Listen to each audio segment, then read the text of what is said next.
Summa qala hafizahullahu ta'ala khisalul fitrah. Ini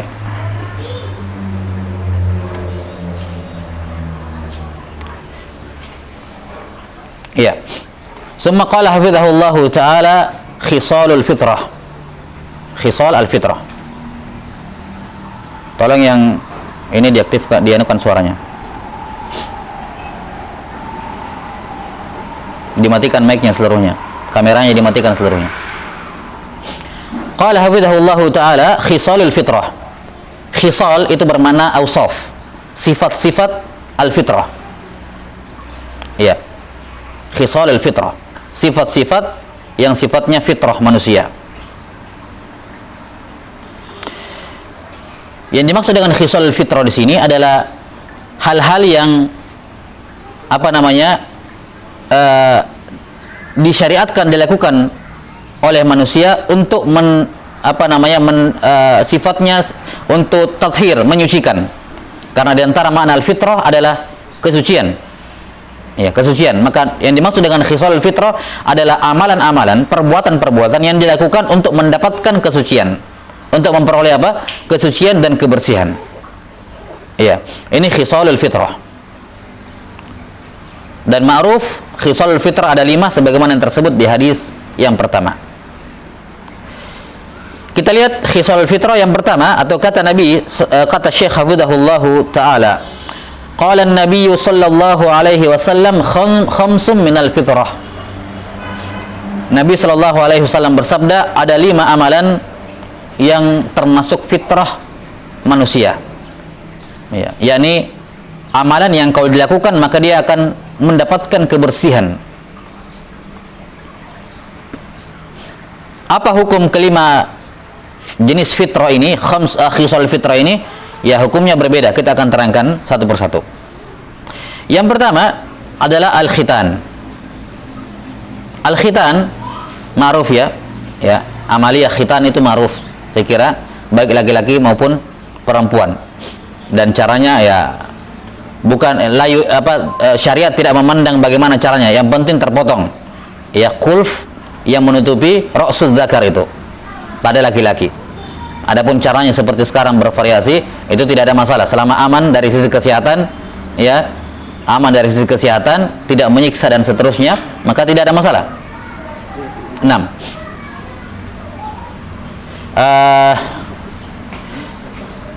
Apa hukum al-khitan?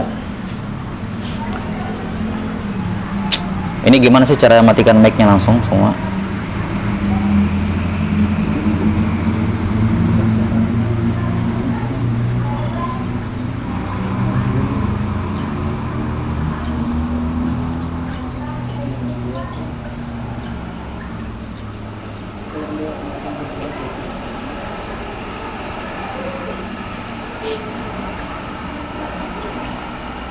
Iya. Tolong jangan ada yang nyalakan mic-nya, mengganggu. 6. Yang pertama al-khitan. Al-khitan hukumnya wajib bagi laki-laki dan sunnah bagi perempuan. Al-khitan hukumnya wajib bagi laki-laki dan sunnah bagi perempuan. Kenapa? Karena laki-laki kalau dia tidak dikhitan, maka kapan dia kencing, ya maka akan tinggal najisnya di dalam. Karena bagian dalam itu harus dibersihkan. 6. Maka untuk kesempurnaan toharah, ya, maka daging yang menutupi qulf itu harus dihilangkan untuk kebersihan. Ya. Maka hukum khitan bagi laki-laki adalah wajib, sementara perempuan hukumnya adalah sunnah. Karena berkenaan dengan makromah, ya, kemuliaan dan faedah-faedah lain dari sisi kesehatan, dan tidak terkait dengan masalah najis, ya, tidak bersentuhan dengan najis, maka tidak diwajibkan. Jelas ya, maka khitan bagi laki-laki hukumnya wajib dan bagi perempuan hukumnya sunnah. Dan khitan ini waktu wajibnya adalah sebelum baligh. Sebelum baligh. 6. Yang paling afdol adalah ketika dia sudah sudah bisa untuk pada usia tamyiz lah secara umum. Pada usia tamyiz yang dia sudah bisa untuk beribadah. Nah, namun waktu wajibnya sebelum balik, ya. Dan tidak dibenarkan atau dimakruhkan, ya, atau para ulama menyebutkan bahwa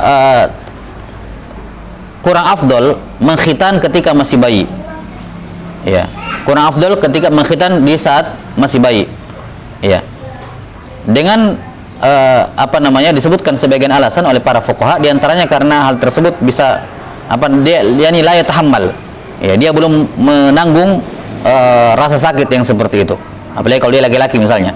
Nah, maka ala kulli hal ini butuh pembahasan tersendiri berkenaan dengan ini dibolehkan khitan ketika masih bayi dengan catatan tidak menyiksa dan aman bagi bayi tersebut. Aman, itu catatannya. Walaupun bukan waktu yang paling afdol di situ. Bukan yang paling afdol di situ, tapi dibolehkan mengkhitan ketika bayi dengan catatan tidak memberikan rasa sakit yang ya tentunya karena masih bayi, kemudian yang kedua aman bagi bayinya. Ya, aman bagi bayinya. Walaupun bukan paling afdolnya di situ. Baik.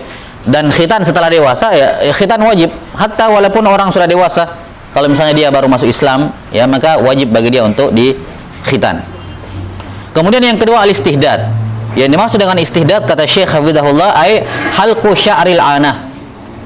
Halqu itu menggundul. Jadi ada dua istilah dalam masalah ini, ada halqu, ada al-qassu. Kalau al-qassu itu memendekkan, tidak mencukur habis. Itu al-qassu.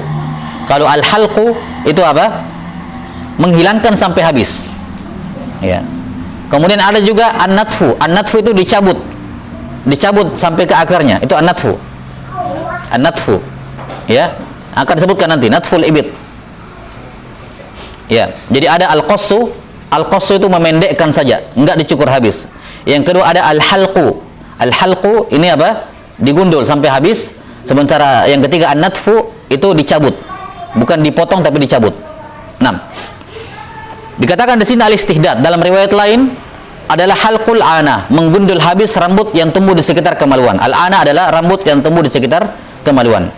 Sunnahnya pada al-ana adalah dihalqu, dicukur sampai habis. Bukan dicabut, bukan dipendekkan, tapi sunnahnya dicukur sampai habis.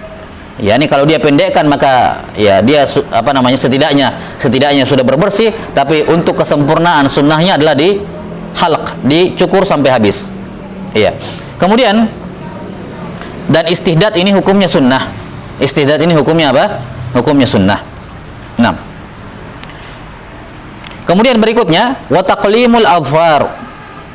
Ya, taqlimul adfar itu memotong kuku. Kalau kita bilang menggunting kuku. 6. Taib. Menggunting kuku pada dasarnya hukumnya adalah sunnah. Ya. Pada dasarnya hukumnya sunnah. Sampai mana batasan kuku itu dipotong? Batasan kuku dipotong. Nah, batasan kuku dipotong itu yang sejajar dengan apa? Sejajar dengan ujung jari ini nih. Jelas sampai sini ya? Sejajar dengannya. Ya. Kapan sudah lewat dari daging di ujung jari ini, kapan sudah lewat, maka sudah disunnahkan dipotong. Sudah disunnahkan apa? Dipotong.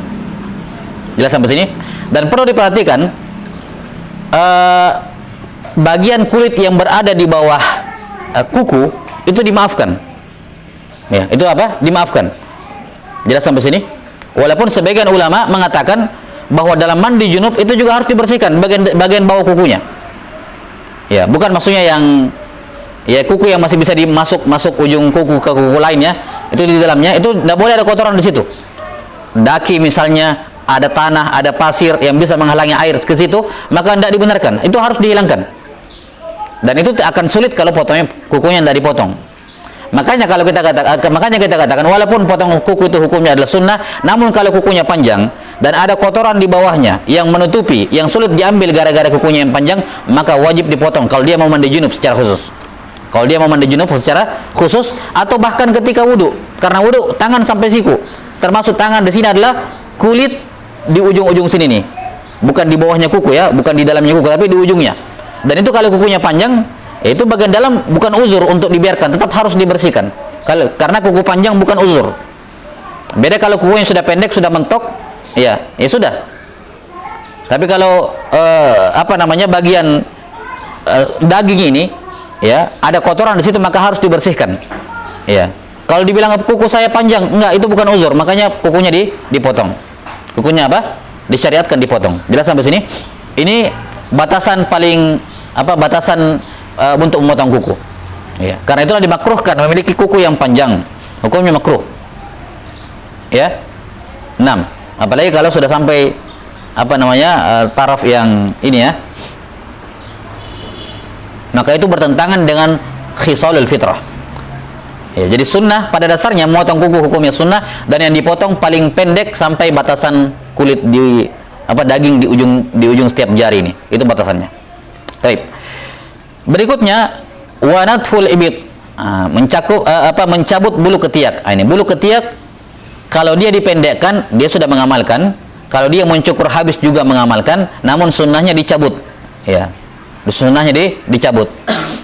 6. Natf. An-natf itu dicabut, bukan dipendekkan, bukan dicukur habis, bukan digundulkan, tapi dicabut.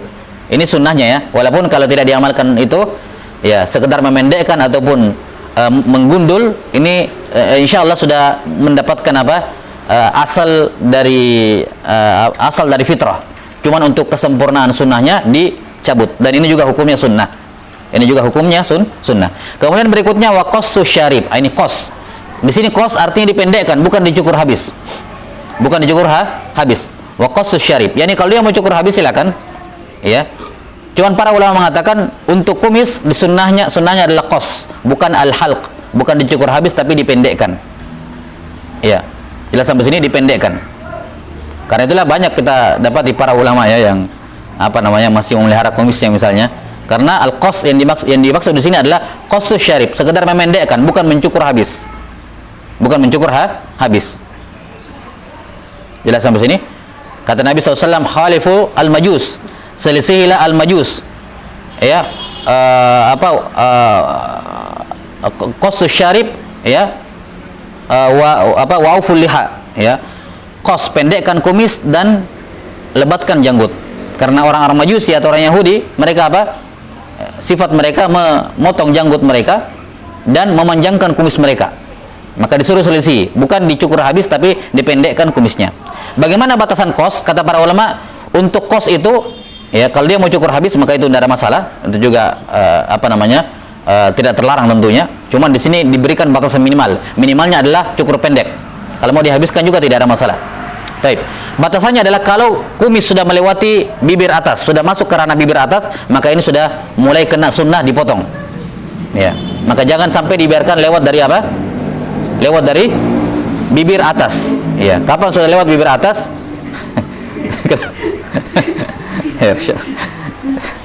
Enam.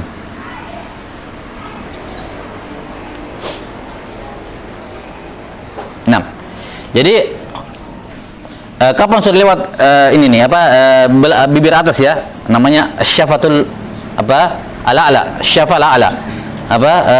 Syafah, bibir atas. Kapan sudah lewat turun dari situ, maka digunting yang melewati, dipotong yang sudah melewati melewati bibir. Berarti kalau numbuhnya ke atas, misalnya lebatnya di atas, nggak ada masalah. Ya, maka yang dimaksud dengan qas di sini adalah memotong apa yang lewat turun ke bibir. Itu yang dimaksud dengan qas di sini. Ya, kalau dia ketebalan juga walaupun tidak turun, tapi tebal dia mau pendekkan juga tidak ada masalah. Juga tidak ada masalah. Cuma perhatikan satu hal yang harus diperhatikan di sini untuk kumis. Untuk kumis ini hukumnya kan masuk bagian dari wajah. Jelas sampai sini ya? Masuk bagian dari wajah. 6. Kalau dia tipis, maka harus air masuk mengena di situ. Maka diusahakan masuk di situ air sampai ke kulit-kulitnya. Ya.